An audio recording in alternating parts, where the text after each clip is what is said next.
آپ کا tourism purpose ہے, آپ کا میڈیکل ہے, آپ کا اسٹوڈنٹ پرپز ہے. جس بھی ویزا کی آپ نے ریکوائرمنٹ ایمبیسی کی چیک لسٹ کے مطابق اگر فائنڈ آؤٹ کر لی تو آپ کے لیے آسانی ہو جائے گی اس کی ریکوائرمنٹس کمپلیٹ کر کے اپنا کیس ایمبیسی کو فائل کرنے میں. آپ کو ویزا آسانی سے مل سکتا ہے.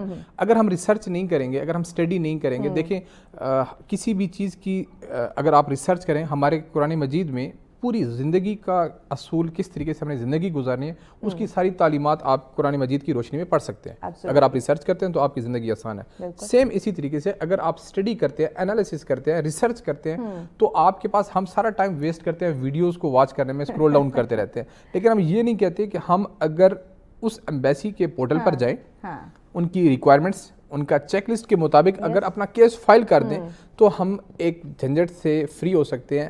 ہیوج اماؤنٹس ایجنٹس کو پے کرنے کی بجائے اپنا ٹائم اس ریسرچ کے اوپر لگا دیں.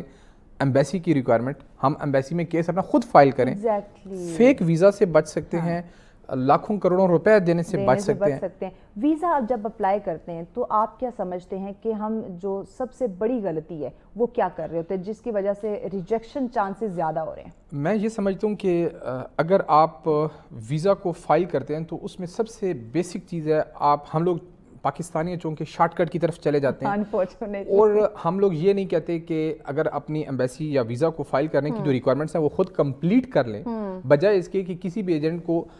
اور ہمارا اصول بھی اب یہ بن چکا ہے کہ ہم بھی مارکیٹ میں سنتے ہیں, دیکھتے ہیں کہ آپ کو سنہرے باغ دکھائے جاتے ہیں یورپ, امریکہ, یو کے جانے کے, بیٹھے بیٹھے آپ پہنچ چکے ہیں. اور آپ کیسے پاسبل ہے کہ آپ کہتے ہیں کہ آپ ہمیں صرف پاسپورٹ دے دیں, فوٹوز دے دیں, آئی ڈی کارڈ کی کاپی دے دیں اور ہم آپ کا ویزا آپ کو دے دیں گے؟ Not possible, because very impossible. آپ جب تک ایمبیسی کی ریکوائرمنٹس دیکھیں, ویزا آفیسر تو آپ نہیں لگے نا, آپ برائے نام ایجنٹ, اور کچھ ایجنٹ تو آپ کی ویڈیوز دیکھ کر کے ایجنٹ بن چکے ہیں پچھلے سال 2 سال میں, کیونکہ ہمارا نا ایک ٹرینڈ سیٹ ہو چکا ہے کہ اگر کوئی بندہ, اس کا کوئی عرف عام میں گڈی چڑھی ہوئی ہے, وہ کہتے ہیں کہ یار اس بندے کا کام ٹھیک ہے, اب یہ والا کام شروع کر دو. ہے وہ پراپرلی ایجنٹ, شارٹ کٹ ڈھونڈیں گے. تو اس کو ریسرچ کرنا, اور کمپیٹنٹ کنسلٹنٹ, اس کا لائسنس, اس کی بیک, اس کا پروفائل, اس کی اپنی ٹریولنگ کتنی ہے, دین آپ ایک اچھا ٹریول کنسلٹنٹ چوز کر سکتے ہیں. بلکہ اس کنسلٹنٹ یا ایجنٹ کے چکر سے اگر آپ لوگ نکلنا چاہتے ہیں, ڈائریکٹلی اپنا کیس خود فائل کر سکتے ہیں ایمبیسی میں. زیادہ امپورٹنٹ. اچھا مبشر, ایک اور چیز مجھے پتا ہے, میں نے دیکھا ہے کہ لوگ ایک کنسلٹنٹ کے پاس جاتے ہیں, ویزا ایجنٹ کے پاس جاتے ہیں اور کہتے ہیں کہ آپ اپلائی نہ کریں, ہم نے فلاں جگہ کے لیے اپلائی کرنا ہے, آپ ہمیں ایک فائل بنا دیں. تو لیکن اس طرح کی بنی ہوئی فائل کے ویزے بھی ریجیکٹ ہوئے ہیں, اس میں کیا ایشو ہے؟ ویل ایکچولی کیا ہے کہ ویزا کنسلٹنسی یا فائل پریپریشن کمپلیٹ ہونے کے باوجود بھی جو ویزاز ریجیکٹ ہوتے ہیں, اس میں مین کنسرن یہ ہے کہ اس بندے کا ویزا پہلے کبھی بھی کسی کنٹری کا ٹریول نہیں ہوا, اور ڈائریکٹلی ان کو آفر کر دیا جاتا ہے کہ ہم آپ کا یو کے کا ویزا اپلائی کریں, ہم آپ کا آسٹریلیا کا ویزا اپلائی کریں, ہم آپ کا امریکہ کا ویزا اپلائی کریں. یا مائنڈ سیٹ یہ ہوتا ہے کہ جس بھی کنٹری کا آپ نے پوچھا مجھ سے, میں نے آپ کو another آپشن نہیں دیا, بلکہ میں نے آپ کو بیٹھے بیٹھائے کہہ دیا کہ جی ٹھیک ہے, آپ امریکہ جانا چاہتے ہیں, امریکہ کے لیے آپ مجھے کیس دے دیں, میں آپ کا کیس فائل کر دیتا ہوں. یو کے جانا چاہتے ہیں, اب یو کے کی ریکوائرمنٹس الگ ہیں, یو ایس اے کی الگ ہیں, ہر کنٹری کی ریکوائرمنٹس چینج ہے. تو جب تک ہم اس چیز کو فائنڈ آؤٹ نہیں کریں گے, اس کنٹری کی ریکوائرمنٹس, اس کنٹری کا پرپز وہ کمپلیٹ نہیں کریں گے. فائل میں کیا ہوتی ہیں, آپ کا ٹریول پلان ہوتا ہے, اور ایکچولی میں یہ بھی ہم غلطی کر جاتے ہیں کہ ہوٹل بکنگ الگ لگائی ہوئی ہے, ٹریول کی ڈیٹس چینج ہیں, انشورنس ہماری چینج ہے, اپلیکیشن فارم کے اندر آپ نے پرپز کچھ اور لکھا ہوا ہے, کور لیٹر کے اندر پرپز آپ نے کچھ اور لکھا ہوا ہے, ایکٹیویٹی کے اندر اور ہیں. یہ ساری کی ساری فائل بھی آپ کی, اچھا فائل کے علاوہ آپ کی بینک سٹیٹمنٹ بہت زیادہ امپورٹنٹ رول پلے اس میں کرتے ہیں. کیوں؟ اگر آپ کی فائل جتنا بھی اچھی ہو, اب کچھ کلائنٹس آپ کر دیتے ہیں کنسلٹنٹ کے اوپر کہ جی آپ کی وجہ سے ویزا ریجیکٹ ہوا ہے, حالانکہ ان کی اپنی بینک سٹیٹمنٹ پراپر نہیں تھی, مینٹین نہیں تھی. یہ کنسلٹنٹ کا کام نہیں ہے بینک سٹیٹمنٹ بھی آپ کی پرووائڈ کرنا, وہ آپ کی. اس کے علاوہ آپ کی سوشل ٹائز ہیں, وہ اگر آپ ساتھ میں, اچھا ہوتی ہیں سوشل ٹائز, لیکن اس کے باوجود نہیں دیتے, ٹیکس ریٹرنز نہیں دیتے. کیوں؟ گورنمنٹ آف پاکستان کو ہم ٹیکس نہیں دے رہے. جب وہ ٹیکس نہیں دے رہے تو وہ obviously آپ اپنی فائل کے ساتھ اٹیچ نہیں کر رہے. آپ ادھر اپنے ٹیکس کمپلیٹ دیں بینک سٹیٹمنٹ کے اکارڈنگلی, وہ ڈاکومنٹ ساتھ لگائیں, اور آپ دین آپ کسی بھی کنسلٹنٹ سے اگر کوئی نامینل سے چارجز لے کر کے آپ کو فائل بنا کر دیتے ہیں, وہ ڈاکومنٹ ساتھ اٹیچ کر کے کیس اپنا فائل کر سکتے ہیں. ایکچوئل پرابلم یہ کہ ایک اپلیکیشن پہ کچھ لکھا ہے, دوسرے لیٹر پہ کچھ لکھا ہے, چیزیں جب مس میچ ہوتی ہے تو ڈیفینیٹلی ریجیکشن ہوگی. ویری امپورٹنٹ پوائنٹ جو ابھی میں آپ سے جاننا چاہ رہی ہوں, تمام دستاویز ہمارے اوکے ہیں, ویزا ہمارا جو ہے وہ پاسپورٹ پہ اسٹیمپ لگ چکی ہے, ٹکٹ ہم نے خرید لیا ہے, ایئرپورٹ پہنچ چکے ہیں, ساری لائنوں میں جو ہماری ریکوائرمنٹس ہیں ہم نے ساری وہ پوری کر دی ہے. جب ہم نے ایک وہ کہتے ہیں بارڈر لائن ہے, ہم نے اس کو کراس کرنا ہے جہاز میں انٹر ہونے کے لیے, چیکنگ یہاں پہ ہو رہی ہے, وہاں سے امیگریشن والا کر دیتا ہے آپ کو آف لوڈ. یہ اس وقت ایک بڑا میجر ایشو بنا ہوا ہے. ہمارے سوشل میڈیا انفلوئنسر ہیں, ان کے ساتھ بھی یہ ہیپننگ ہوئی, اور بہت سارے لوگوں کے ساتھ ہوتا ہے بٹ ہر کوئی ہائی لائٹ نہیں کر رہا ہوتا. اب چونکہ وہ انفلوئنسر تھا, اس نے ہائی لائٹ کیا, چیزیں سامنے آئی. اس سے قبل بھی بہت سارے ایسی ہیپننگز ہو چکی ہیں. تو اس پہ بات کرنا بڑا ضروری ہے کہ تمام دستاویز, پہلے تو ہم بات کریں کہ دستاویز مکمل نہیں ہوتے, ویزا ریجیکٹ ہو جاتا ہے. اب آپ کا ویزا لگا ہوا ہے, آپ کے تمام ڈاکومنٹس کمپلیٹ ہیں, اس کے باوجود آپ کو آف لوڈ کر دیا گیا ہے. یہاں پہ اب کہاں پہ مسئلہ آ رہا ہے, کیوں یہ ایشو زیادہ ہو رہے ہیں, یہ بتائیے. دیکھیں, اس میں آپ کا جو مین ڈپارٹمنٹ ہے وہ ہے FIA کا, فیڈرل انویسٹیگیشن ایجنسی. اس کا کام یہ ہے کہ جو بھی پیسنجر, جو بھی ٹریولر پاکستان سے ٹریول کر رہا ہے, اس کی ڈاکومنٹیشن کو دیکھنا بھی ضروری ہے کہ وہ اس بندے نے خود کیس فائل کیا یا ایمبیسی کے تھرو, کسی کنسلٹنٹ کے تھرو کروایا. سم ٹائم ایسا ہوتا ہے کہ فیک ویزاز پرووائڈ کر دیے جاتے ہیں تھرو ایجنٹس. اب فیک ویزا جب امیگریشن کے سامنے آتا ہے تو اس کو شک کی بنیاد پر اس کو سائڈ لائن کر دیا جاتا ہے, اس کا انٹروگیٹ کیا جاتا ہے, انویسٹیگیٹ کیا جاتا ہے, اس کی پروفائلنگ کی جاتی ہے, اور پتہ چلتا ہے کہ یہ آپ نے کسی ایجنٹ سے ویزا حاصل کیا. جب ایجنٹ سے ویزا حاصل کیا تو ایجنٹ نے اس کو فیک سٹیکر پاسپورٹ کے اوپر چسپاں کر دیے. اس بیس پر آپ کا پیسے پورے لے لیے اور ویزا آپ کو فیک دے دیا. اب اس کے لیے بھی ضروری ہے کہ آپ چیک کریں کہ آپ جس بھی کنسلٹنٹ یا ایجنٹ کے تھرو کروا رہے ہیں اس کا بیک گراؤنڈ کیا ہے, اس کے آفس ہیں پراپر, یا آپ نے اس کو ویزا دیا, پاسپورٹ سوری دیا اور آپ نے پاسپورٹ لے لیا. یہ کیسے پاسبل ہے کہ آپ کا بغیر ایمبیسی گئے, بایو میٹرکس دی, اپوائنٹمنٹس دی, آپ کا ویزا لگ گیا؟ کوئی دراز میں تو نہیں پڑا ہوا کہ اس میں اسٹیکر نکالا اور پاسپورٹ. اچھا, سیکنڈ چیز کہ اب اگر ویزا بھی جینوئن ہے, جیسے ہمارے ایک دوست فہد ہیں, ان کا انفارچونیٹ عمرے پر جا رہے تھے, ان کو آف لوڈ کیا گیا. اب آف لوڈنگ کی ان کی ریزن جہاں تک میری سمجھ میں آیا وہ یہ ہے کہ ہم لوگ جب سعودیہ میں ٹریول کرتے ہیں یا کسی بھی کنٹری میں ٹریول کرتے ہیں, وہاں پر ہم لوگ انلیگل ایکٹیویٹیز میں انوالو ہو جاتے ہیں, ہم لوگ اوور اسٹے ہو جاتے ہیں. عمرہ کے لیے اگر جاتے ہیں تو ہم بھیک مانگنا شروع کر دیتے ہیں. یہ بھی بہت سارے واقعات ہمیں یہ اس طرح کے ایشوز, یا جاتے ہیں ہم عمرہ کی غرض سے لیکن چلے جاتے ہیں ہم کام کے اس کے اوپر, ٹھیک ہے, ادھر اپنا جاب تلاش کرنا شروع کر دیتے ہیں. اب اس بندے کے ساتھ کیا ہوا کہ یہ ایک جینوئن ٹریولر تھا, ان کا سٹی بھی تھا جو کہ ہائی رسک اس میں آتے ہیں ڈسٹرکٹ میں, تو ان کو یہ فیل ہوا کہ یار یہ بندہ کہیں, اچھا عمرے کے لیے آپ جا رہے ہیں, آپ شلوار قمیض جا رہے ہیں, یار آپ احرام تو پہن کر جائیں اگر آپ عمرے کی نیت ہے. اب ان کو کیسے یہ لگے گا کہ یار یہ بندہ عمرے کے لیے جا رہا ہے, آپ اپنا پورا گیٹ اپ تو اس طریقے سے ڈالیں, اپنے ٹریولر والا تو بنائیں. ان کو فرسٹ میں, اچھا فرسٹ ٹائم تو ان کو اس وجہ سے آف لوڈ کر دیا, اپیرنس آپ کی میٹر کر دی. سیکنڈ ٹائم ان کو احرام میں گیا, ہر چیز کمپلیٹ تھی, جب وہ جا رہے تو اب دوبارہ آف لوڈ کی ریزن یہ بنی کہ پہلے آلریڈی آف لوڈ کی اسٹیمپ لگی ہوئی تھی ان کے پاسپورٹ پر, اور اس اسٹیمپ کی بیس پر انہوں نے دوبارہ اس کو ڈاؤٹ فلی ایگزٹ کروایا, امیگریشن سے ایگزٹ نہیں کرنے دیا, آف لوڈ کر دیا. اور اس پر پھر انہوں نے ایئرپورٹ پر ہی ویڈیو بنائی کہ مجھے آف لوڈ, ایک نہیں دو بار وہ آف لوڈ ہوئے, دو دفعہ آف لوڈ. اینڈ دین میں نے جب ان کی ویڈیوز دیکھ رہا تھا تو میں نے ہائی لائٹ, کیونکہ ہمارا بھی ٹریولنگ سے ریلیٹڈ چونکہ کام ہے, تو میں نے ان کے ساتھ کانٹیکٹ کیا, ٹیم نے پھر ان کو آفس بلا لیا. مبشر ہمیں بریک لینی ہے, بریک کے بعد اس کو ہم کنٹینیو کرتے ہیں کہ بھائی ایک دفعہ ریجیکٹ ہوا, دوسری دفعہ ریجیکٹ ہوا, لیکن بہت ساری ایسی ہیپننگز ہے کہ بار بار آپ کو آف لوڈ کیا جاتا ہے آپ کے تمام دستاویز مکمل ہونے کے باوجود. تو اس پہ مزید آگے چل کے ہم بات کرتے جانتے ہیں, بریک کے بعد ساتھ رہیے. ویلکم بیک ناظرین, آپ دیکھ رہے ہیں سچ سویرا. آج کا ہمارا پہلا ٹاپک جس پہ ہم بات کر رہے ہیں ویزا. لوگ باہر جانا چاہتے ہیں لیکن ویزا نہیں لگتا, ریجیکٹ ہو جاتا ہے, یا ویزا لگا ہوا ہے تو اس کے باوجود ہمیں آف لوڈ کر دیا جاتا ہے. تو اسی پہ ہم بات کریں. مبشر ہمارے ساتھ ہیں. مبشر, ہم بات کر رہے تھے آپ کے دستاویز کمپلیٹ ہیں, ایک دفعہ ویزا جو ہے وہ لگا ہے, آپ کو آف لوڈ کیا گیا, دوبارہ ویزا لگا ہوا ہے, آپ نے پھر ٹکٹ لیا, پھر آپ کو آف لوڈ, یعنی کہ بار بار آف لوڈ کیا جا رہا ہے تمام دستاویز مکمل ہونے کے باوجود. یہ بات آپ مکمل کرنے کی ایشو کیا آ رہا تھا؟ پہلے ہم جو ڈسکس کر رہے تھے اس میں یہ تھا کہ آف لوڈنگ بیکاز آف کے گیٹ اپ کی وجہ سے بھی ہو جاتی ہے, آپ کے ڈاکومنٹ اپیرنس پہ ہو جاتا.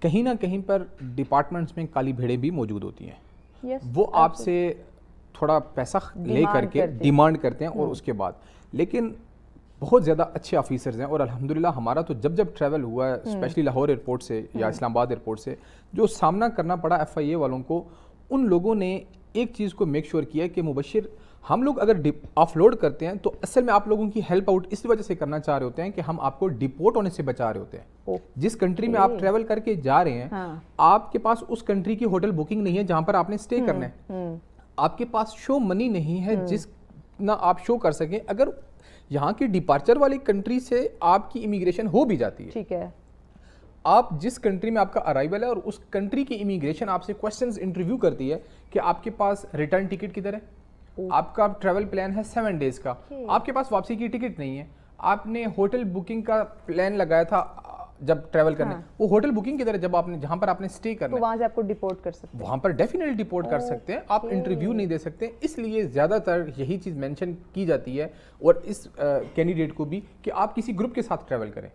جب گروپ کے ساتھ ٹریول کرتے ہیں تو گروپ کا جو گروپ لیڈر ہوتا ہے وہ ساری کی ساری ریکوائرمنٹس اس کی رسپانسبلٹی ہوتی ہے, documentation, hotel bookings, flight, travel plan, activity plan, کتنے دنوں کا پلان ہے, آپ اپنے آفیسر کو سیٹسفائی کر سکتے ہیں. لیکن اس کے باوجود اگر آپ گروپ میں بھی ٹریول کر رہے ہیں تو پروفائلنگ کرنا ایف آئی اے والوں کا رائٹ ہے, وہ اپنا 1979 ایکٹ کے تحت اگر وہ اپلوڈ کرنا چاہیں تو وہ کر بھی سکتے ہیں, اس میں کوئی وہ دو رائے نہیں ہے, بالکل they have the legal rights کہ آپ کسی بھی پیسنجر کو شک کی بنیاد پر بھی اگر آپ اپلوڈ کرنا چاہیں تو آپ کر سکتے ہیں. اس کے بعد پھر ایک لمبا پروسیجر ہوتا ہے کہ آپ کورٹ میں کیس فائل کرتے ہیں, دین پھر اسٹیٹ کا لائر آتا ہے تو وہ بات ادھر چلی جاتی ہے.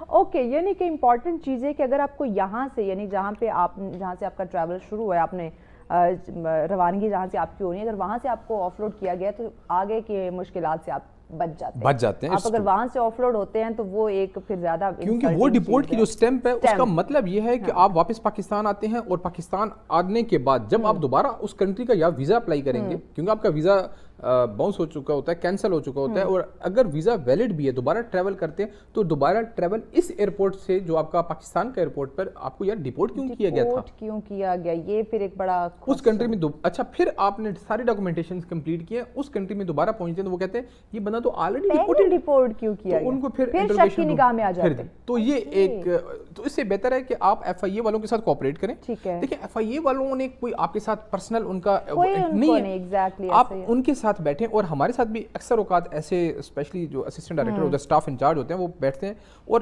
ہماری رپیوٹ, ہماری ڈاکومنٹیشن کو جب وہ دیکھتے ہیں اور ہم پراپر اپنی ڈاکومنٹیشن کمپنی کی پروفائلنگ ان کو ہینڈ اوور کرتے ہیں, گارنٹیز دیتے ہیں کہ جتنے لوگ لے کر جا رہے ہیں ان لوگوں کو واپس بھی لے کر کے. مبشر, بڑا ایک ناظرین کے لیے ایک یہ ابھی چونکہ ڈپورٹ والے یہ جو معاملات ہیں اس پہ آپ نے کہا گروپ کے ساتھ ٹریول کرے تو زیادہ اچھا ہوتا ہے, ناظرین کی طرف سے ایک سوال کرنا چاہوں گی کہ آپ کیا سمجھتے ہیں کہ زیادہ, کیونکہ لوگ باہر جانا چاہتے ہیں, خواہش مند ہیں, کچھ گھومنے کے چکروں میں, کچھ وہاں پہ کام کے لیے, کچھ اسٹڈی کے حوالے سے جانا چاہتے ہیں, آپ کیا سجیسٹ کرتے ہیں کہ ہمیں انڈیویژول ٹریول ہمارے لیے ایزی ہے یا گروپ کے ساتھ ٹریول کیا جائے تو زیادہ چانس ہوتا ہے کہ آپ سیف سیکیور رہتے ہیں؟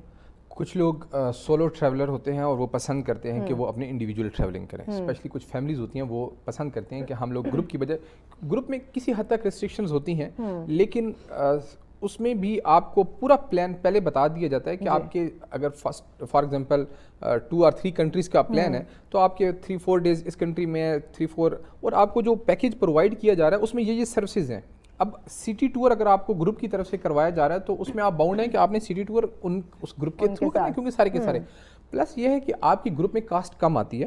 اوکے, اب پیسے آپ کے بچ جاتے ہیں, اس میں کوئی شک نہیں ہے کہ دیکھیں جب آپ کا ایک گاڑی آپ کو ریسیو کرنے کے لیے آ رہی ہے سولو ٹریولر کو, اس کو آپ نے $100 پے کیا ہے, اب اسی گاڑی میں اگر 4 یا 5 لوگ جا رہے ہیں تو وہ آپ کی ڈیوائڈ ہو جاتے ہیں. سیم آپ کی جو ہوٹلنگ ہے, اب ہمارے ہوٹلز جتنے بھی 4 star ہوٹلز کی ہماری اکوموڈیشن ہوتی ہے ٹورز پہ, اس میں ہمارے ڈائریکٹ جی ایم جو اس ہوٹل کے ہیں وہ ہمیں P2B کارپوریٹ لیول کے ریٹس دیتے ہیں جس پر ہماری کاسٹ کم آتی ہے. اچھا, میں ناظرین کو بتاتے چلوں کہ جو وہاں کے 4 star ہوٹل ہے نا وہ یہاں کے 5 star سے بھی کہیں بہتر ہے. ٹرو, اور وہ سروسز پرووائڈ کرتے ہیں اپنے, پھر آپ کے وینڈرز آپ کو ریسیو کرنے کے لیے آتے ہیں. اب سولو ٹریولر میں کیا ایشو ہوتا ہے کہ جب آپ ایئرپورٹ پر اس میں گئے, آپ سے انٹرویو پوچھا آپ کو کون ریسیو کرنے کے لیے آیا, تو کوئی بھی ریسیو کرنے کے لیے نہیں آیا ہوتا, جسٹ آپ نے باہر جانا ہوتا ہے, کیب بک کرنا ہوتی ہے. لیکن جب گروپ کیا ہوتا ہے تو گروپ کے وہاں کے جو B2B یا آپ کے وینڈرز ہیں یا جو آپ کو سروسز پرووائڈ کریں ان کنٹریز کے, وہ آپ کو خود ریسیو کرنے کے لیے آئے ہوئے ہوتے ہیں. تو آپ یہاں سے بھی سیکیور ہو جاتے ہیں, یہاں سے سیکیور ہو جاتے ہیں اور آپ ڈپورٹ ہونے سے بچ جاتے ہیں سولو ٹریولر کی بجائے اگر گروپ میں آپ ٹریول کریں گے پریفرنس اسی میں رکھی جائے, اسپیشلی جب آپ ٹورزم کے لیے جاتے ہیں یا اکثر لوگ ٹریول ہسٹری بنانے کے لیے جاتے ہیں. ٹھیک ہو گیا. ایک اور چیز کہ اس وقت ہمارے لوگ کچھ کانفیڈنس ہوتے ہیں, کہتے ہیں کانفیڈنس ہونا از ویری گڈ, لیکن اوور کانفیڈنس بھی آپ کو جو ہے نا وہ مار دیتا ہے, نقصان آپ کے لیے دیتا ہے. تو ہمارے لوگ بعض دفعہ اوور کانفیڈنس بھی ہو جاتے ہیں, جس کی وجہ سے بعض دفعہ انہیں لاکھوں کا نقصان وہ کر کے اپنا بیٹھ جاتے ہیں. یہاں پہ بتائیے گا کہ ویزا اپلائی کرنا ہے ہم نے باہر کنٹری کے لیے, تو ایجنٹ کے تھرو کرنا جو مناسب رہتا ہے یا خود سے ہم کریں تو یہ طریقہ کار درست ہے؟ ویری ویلڈ آپ کا کویشچن ہے, اور آج کے دور میں اسپیشلی جو یہ ویزاز کے ایشوز چل رہے ہیں اس میں ہم لوگ کیا کرتے ہیں کہ شارٹ کٹ کی طرف چلے جاتے ہیں اور ہم کہتے ہیں کہ ہم کسی بھی ایجنٹ کو پاسپورٹ دیتے ہیں اور پاسپورٹ دینے کے بعد وہ بندہ ہمیں ویزا لگوا کر دے. اچھا, اگر آپ نے فائنڈ آؤٹ کرنا ہی ہے کوئی بھی کنسلٹنٹ کوئی بھی ایجنٹ, تو آپ اس کا پروفائل چیک کریں, آپ اس کا ایکسپیرینس چیک کریں, آپ اس کی ٹریولنگ چیک کریں, اس کے پاس سٹاف کتنا ہے, اس کا آفس کدھر ہے, اس نے خود پہلے کتنے لوگوں کو آلریڈی اس کے پاس سکسیس سٹوریز ہیں, کتنے لوگوں کو ٹریول کروا چکا ہے, کتنے ایئرپورٹ سے اس لوگوں ان کے آف لوڈنگ کتنے, ان کی ریجیکشن کتنے, ان کے اپروول. سب سے امپورٹنٹ چیز یہ کہ آپ ان کی ڈاکومنٹیشنز پتہ کریں, ڈاکومنٹیشن سے لائسنس بیسڈ ہیں. گورنمنٹ آف پاکستان آپ کو licence D T S licence ہوتا ہے وہ آپ کو پرووائڈ کرتی ہے. اگر آپ ٹکٹنگ کرتے ہیں ایاٹا آپ کو لائسنس ملتا ہے, سرٹیفکیٹ ملتا ہے, اس کے بغیر آپ یہ کمپنی رن نہیں کر سکتے. ٹھیک ہو گیا, آپ سیکیور ہو جاتے ہیں اگر آپ ویلڈ بندے کے پاس جاتے ہیں. پیغام کیا دیں گے ناظرین کو؟ میں آپ کو یہ مینشن کروں گا کہ اگر آپ لوگ جینوئن ٹریولر ہیں, اگر آپ لوگوں کا ایک ڈریم ہے کہ آؤٹ آف کنٹری جانا ہے, آپ اپنا پروفائل, آپ اپنا پاسپورٹ اتنا اسٹرانگ کر لیجئے کہ جب بھی کسی کنٹری کا ویزا اپلائی کرنے کے لیے جائیں تو آپ کا ویزا خدا نہ خواستہ ریفیوز نہ ہو. اس کے لیے آپ کے لیے امپورٹنٹ کیا ہے, بینک اسٹیٹمنٹ, آپ کے جو banking source of income, plus آپ کی ٹریول ہسٹری اور سوشل ٹائی اسٹرانگ کر لیں. شارٹ کٹ کی طرف نہ جائیں, ٹائم لگا لیں کیونکہ 30-35 سال آپ ویسے ہی ویسٹ کر چکے ہیں. کوشش کریں کہ اب اگر آپ نے ڈو اینڈ ڈائی والا سسٹم کرنا ہی ہے تو تھوڑا سا پیسہ اپنے اوپر انویسٹ کریں, ٹریول کریں, اینڈ اس کے بعد اپنے بڑے کنٹری کا سو مچ مبشر. بہت زبردست بات لاسٹ میں کی کہ 30-35 سال تو آلریڈی ہم ویسٹ کر چکے ہیں, 6 مہینے سال تھوڑے اور لگا لیں, لیکن ویلڈ چیزوں کی طرف جائیں. اپنے پاسپورٹ جس کو ہم کہتے ہیں نا کہ گرین پاسپورٹ کی کوئی ویلیو نہیں ہے, اس کی ویلیو ہم نے خود بنانی ہوتی ہے. بیٹھے بٹھائے کسی بھی چیز کی ویلیو, آپ بھی گھر بیٹھ جائیں گے کام نہیں کریں گے تو آپ کی بھی ویلیو نہیں رہے گی. آپ کام کرتے رہیں گے, حرکت کرتے رہیں گے, برکت ہوگی تو آپ کی بھی ویلیو ضرور ہوگی. بریک کی جانب بڑھیں, بریک کے بعد اگلا ٹاپک بہت اہم ہے, بڑا انٹرسٹنگ ہے, ساتھ رہے گا, ان ڈیٹیل ڈسکس کرتے ہیں بریک کے بعد. ویلکم بیک ناظرین, آپ دیکھ رہے ہیں سچ سویرا. آج کا ہمارا جو اگلا ٹاپک جس پہ ہم بات کرنے جا رہے ہیں کراٹے. دیکھیے, ہم سیلف ڈیفینس کی بات کرتے ہیں, اس کو آپ کھیل میں بھی لے سکتے ہیں, اس کو آپ اپنے تحفظ کے لیے بھی آپ اس کو سیکھ سکتے ہیں. لیکن ابھی جو ہم اس پہ بات کرنے لگے ہیں, ہمارے ساتھ ایسی چھوٹے چھوٹے بچے ہیں, چیمپئن ہیں, اور مجھے بڑا اچھا لگتا ہے جب بچے کراٹے نہ صرف اس کو کھیل کے طور پہ لے رہے ہوتے ہیں بلکہ اپنے ڈیفینس, اپنے آپ کو محفوظ, اپنے آپ کو تحفظ فراہم کرنے کے لیے بھی پیرنٹس اس طرف ان کو لے کر آتے ہیں. تو اسی پہ آج ہم بات کریں گے.